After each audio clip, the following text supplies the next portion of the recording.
Eh bien, bonjour, bonsoir, salut à toutes et à tous, ici Rager, on se retrouve aujourd'hui pour cette review actualité du 4 septembre 2023. Alors, c'est la rentrée des classes, les élèves retournent en cours, et j'aimerais parler dans cette vidéo que l'éducation de la jeunesse, et c'est important dans une vie en communauté, chacun dans un monde utopique, dans un monde utopique où chacun s'aime et chacun s'entraide, chaque membre de la société fait partie de l'équipe de l'éducation et va être un repère et un exemple pour la jeunesse. Je veux dire par là que dans un monde où tout le monde prend soin de ses semblables, on prend aussi soin des enfants de l'autre comme si c'était les siens. Donc l'école c'est quelque chose de très important comment ça s'appelle ça attendez, je cherchais le mot. J'ai trouvé le mot. C'est très important l'école dans la construction de l'enfant. En réalité, l'école, c'est un instant clé dans la vie d'un élève.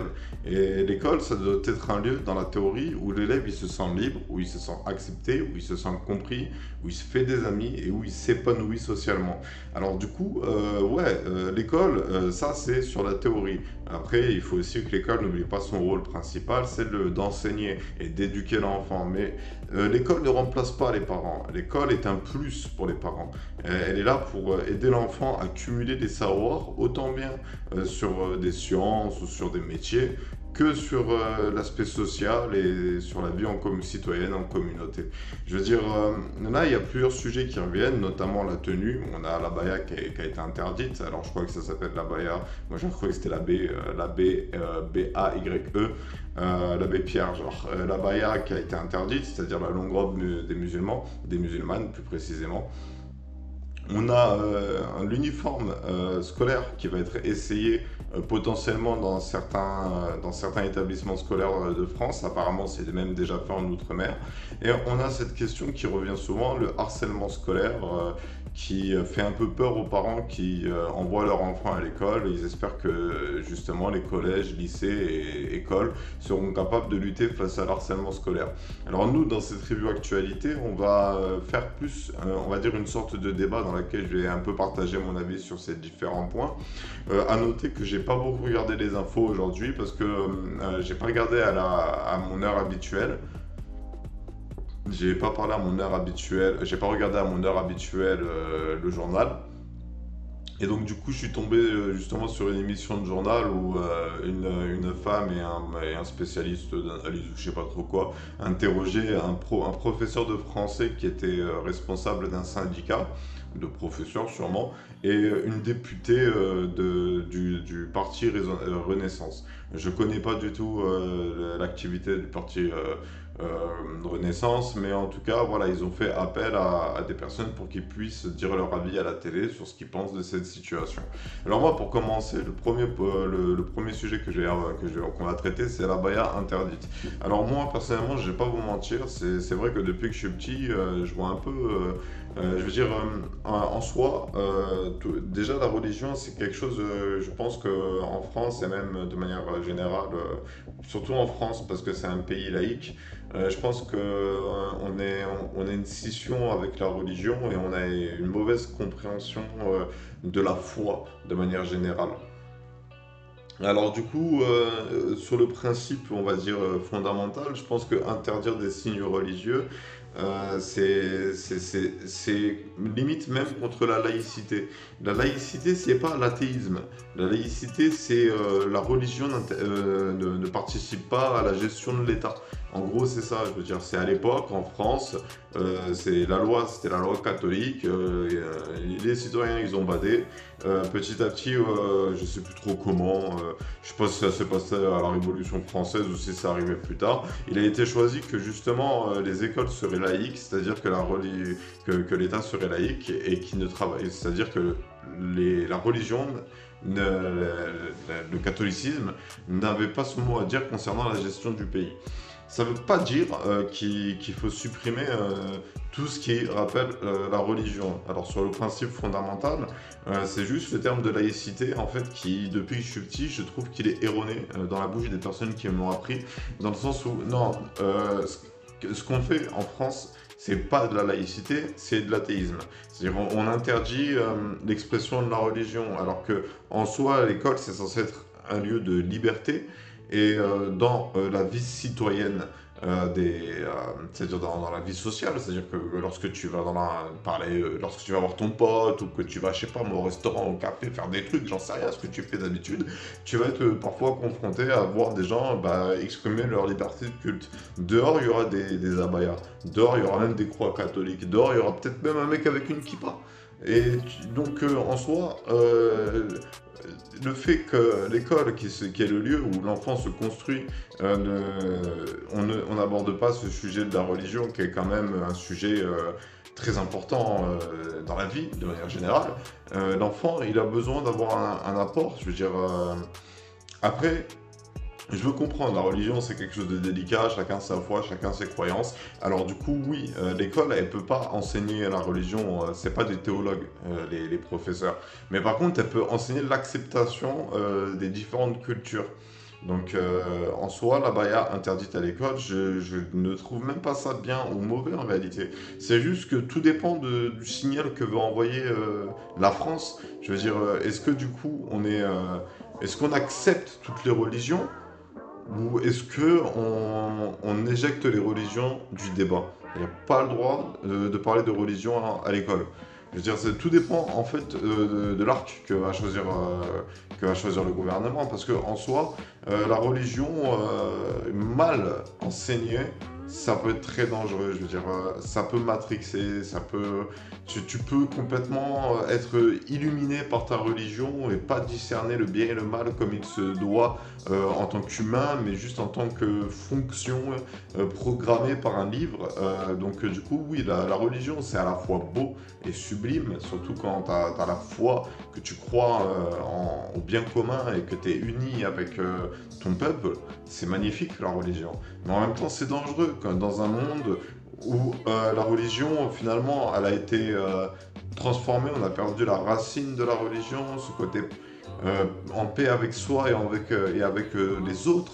Je veux dire, dans la religion, il y a quand même les 10 commandements et les 7 péchés capitaux qui sont des points de repère pour éviter de sombrer dans le péché et dans la perversion. Et donc, du coup, la religion, c'est important dans la vie des citoyens français. Donc, elle devrait être importante pour l'éducation nationale, qui devrait prendre sur soi la responsabilité d'éduquer l'esprit critique des enfants et leur rapport à la religion, même si on est dans un pays laïque. Mais après, bien évidemment, j'imagine aussi que ce que je vous dis, c'est pas qu'on enseigne des livres religieux, genre comment vivre la religion, mais plutôt qu'on enseigne comment accepter les différences des autres, dont la religion, dont les religions. Voilà, c'est ce que je pense. Concernant l'interdiction de la baya, ce que je pense sincèrement, c'est que tout dépend du signal que vont envoyer les parents. Mais c'est vrai qu'en soi, pour se protéger et protéger l'éducation nationale, dans un pays de la France, dans un pays où on a du mal à se comprendre, où on a du mal à faire des débats calmes, dans lesquels chacun donne juste son avis sur une question, c'est vrai que mieux vaut éviter d'avoir des rappels de la religion dans des lieux publics et communs qui pourraient potentiellement générer des conflits. Voilà. Deuxième point dont on parle de cette rentrée scolaire, c'est l'uniforme à l'école. Alors l'uniforme à l'école, moi la seule chose que je sais de l'uniforme à l'école, c'est les mangas que je regarde. Quand mon héros il va dans son lycée, il a la tenue de son école et ça lui permet ça permet en gros, je sais pas, en réalité. En fait, on pourrait se demander à quoi ça sert de donner un uniforme aux élèves, tout le monde est habillé pareil, à quoi ça sert? En soi, moi je vois pas spécialement de point fort au fait que tout le monde porte un uniforme. Dans un sens, ça peut être stylé pour le côté appartenance. Si tu as beaucoup d'amis à ton lycée et que tu es fan de ton lycée ou de ton collège et que tu veux le revendiquer partout, ouais, c'est vrai, avoir un uniforme, c'est stylé. Tu as l'impression d'appartenir à un groupe, à un crew, ouais, ça fait une équipe, tu vois, ça fait équipe forcée peut-être, mais ça fait équipe. Mais en soi, c'est ni bien ni mauvais ça aussi en réalité, hein. C'est qu'une question de culture. Je veux dire, en soi, c'est vrai que ce qui pourrait être intéressant avec un uniforme à l'école, c'est qu'il n'y aurait pas de disparité concernant les marques et les vêtements. Vous savez, les jeunes, ils sont un peu comment dire, les enfants, ils sont un peu... bah tu vu quand ils ont des marques et tout, et du coup ça c'est des enfants défavorisés pourraient mal vivre le fait que des enfants lui étalé le fait que leur père il leur a acheté les dernières TN ou le dernier jogging ou enfin survêt ou qu'il lui a acheté un beau jean et des beaux vêtements. Donc avoir un uniforme à l'école, tu vois, c'est un peu c'est les bouddhistes, tu vois, c'est pour ça qu'ils sont tous habillés pareil. Les moines bouddhistes, c'est pour éviter la jalousie. Donc du coup, oui, un uniforme à l'école, ça peut éviter justement ce scénario. Mais c'est super spécifique et en réalité, ça, c'est faire un uniforme à l'école pour éviter ce scénario, c'est plus faire l'autruche. Parce qu'en soi, le problème, c'est pas les vêtements et l'uniforme. Le problème, c'est l'éducation de l'enfant. Il a pas à se sentir mieux que son compatriote juste parce qu'il a des plus beaux vêtements.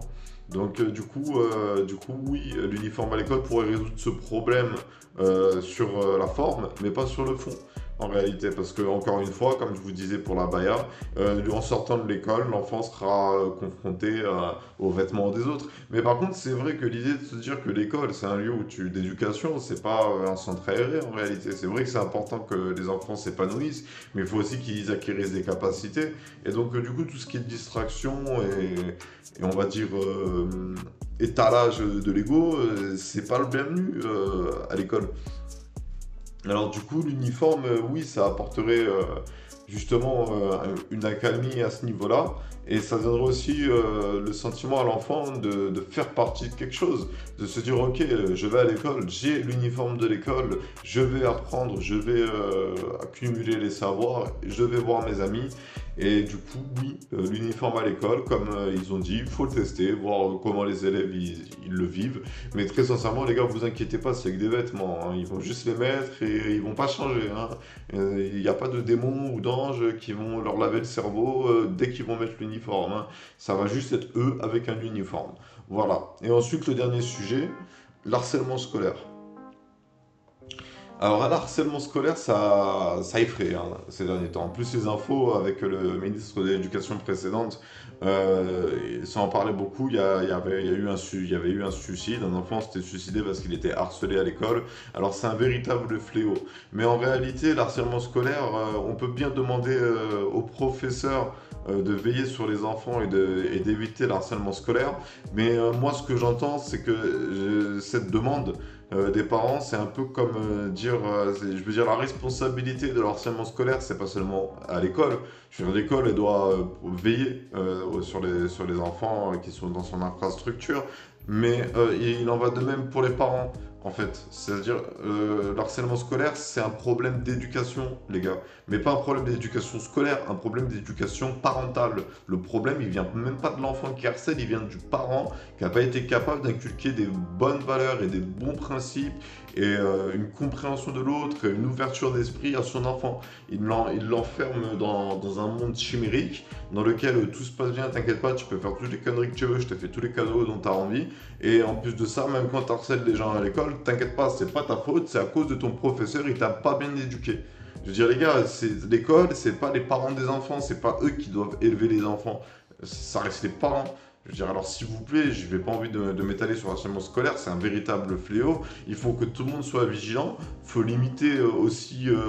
Il faut un âge avant de rejoindre les réseaux sociaux. Je veux dire, après, moi, à mon école, ça allait. Parce que, je veux dire, je savais me débrouiller. Je veux dire, moi, j'ai 8 ans, et je faisais enfermer des pères de famille qui frappaient leurs enfants. Donc en soi, moi j'ai toujours eu un peu une approche, on va dire, philosophique de mes problèmes et de mes conflits à l'école.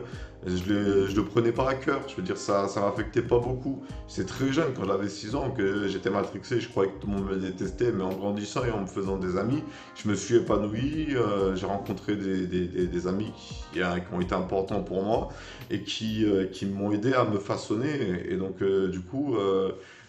ça fait partie en fait de l'épreuve d'être un enfant, de faire face aux critiques de ses copains de classe. Je veux dire, il y aura toujours un peu une tête de mule dans une classe, mais ça ne veut pas dire qu'il faut l'accepter.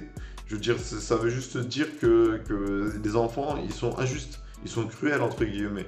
Ils sont pas spécialement cruels, c'est pas des monstres, mais ils se rendent pas compte en fait. Je veux dire, un enfant peut très bien se moquer d'un autre élève juste parce qu'il trouve ça drôle, mais sans plus d'envie de mal. C'est juste parce qu'il a regardé trop de séries comiques ou trop de trucs américains où les mecs ils se clashent et donc du coup il clash aussi. Il fait comme il voit à la télé et sans se rendre compte qu'il est en train de répandre du mal. Et donc du coup c'est à la fois sa faute et pas sa faute. Moi comme je vous le dis, c'est plus une faute d'éducation. C'est les parents qui doivent s'assurer que leurs enfants ils vont pas harceler les autres enfants à l'école et qu'ils vont pas faire de bêtises. Ça fait partie des enfants. Il faut qu'il y ait des conséquences aussi de la part des parents. Il faut que les parents ils sachent punir, ils sachent recadrer. C'est aux parents, c'est les parents qui ont la responsabilité de l'éducation. L'école, en réalité, j'ai utilisé le mot éducation parce que on utilise le mot éducation, mais c'est pas une éducation qui est fait, c'est un enseignement. Alors du coup, les gars, si vous avez peur de l'harcèlement scolaire, il faut faire une vague de sensibilisation auprès des professeurs, auprès des parents d'élèves, et il faut leur donner leurs outils pour comprendre, et il faut les sensibiliser à l'utilisation des réseaux sociaux, parce que vu que le monde il évolue vite, j'avoue que même moi qui ai grandi un peu dans un monde technologique, j'avoue que je suis un peu en mode what the fuck, ma nièce, elle a mieux que la télé, elle a l'infinité d'Internet. Plus que moi, j'avais l'infinité d'Internet. Bref, c'est tout ce que j'ai à dire concernant ces sujets. Je rappelle qu'en ce moment sur ma chaîne, il y a un jeu concours. Alors vous verrez cette vidéo le 5 septembre, les gars. Il faut réunir un maximum de mots-clés avant demain, avant le 6 septembre. Les abonnés qui ont réuni le plus de mots-clés et le plus rapidement possible recevront, vu que la première place a déjà été remportée, ils recevront pour le deuxième un lot de 35 € de cadeaux à la FNAC et pour le troisième un lot de 15 € de cadeaux à la FNAC. Le thème c'est la lumière. Si vous avez déjà réuni des 20 mots-clés, venez sur Discord et venez me le dire pour me les envoyer en message privé pour que je vous fasse gagner votre lot. Bref, sur ce, je vais vous donner le mot-clé de cette vidéo. À l'aise, vous l'avez pas vu. Et le mot-clé de cette vidéo, c'est aube. Je répète, le mot-clé de cette vidéo, c'est aube. Bref, nous on va s'arrêter là pour cette review d'actualité, les gars, c'est la rentrée des classes. Comme je vous disais, c'est important pour chaque citoyen l'éducation parce qu'un jour, dans un monde normalement constitué, chacun d'entre nous, même si vous êtes des pères et des mères célibataires, j'espère que vous aurez la chance d'avoir un enfant pour ressentir ce bonheur absolu qu'il y a d'éduquer quelqu'un, de prendre soin de lui, de l'aider à se construire, à se façonner, à apprécier la vie, à même le fait d'élever un enfant et de passer du temps avec lui, c'est parfois l'occasion de retomber en enfance aussi et de se reconnecter à notre nous d'avant, notre nous de l'enfance qui s'amusait d'à rien avec 2 bâtons et un rebord de mur. Bref, sur ce, c'était Riger. Je vous remercie d'avoir suivi cette vidéo. J'espère qu'elle vous aura plu. Moi, je vous souhaite une bonne journée, une bonne soirée, un bon après-midi. Et je vous dis à bientôt pour une prochaine vidéo.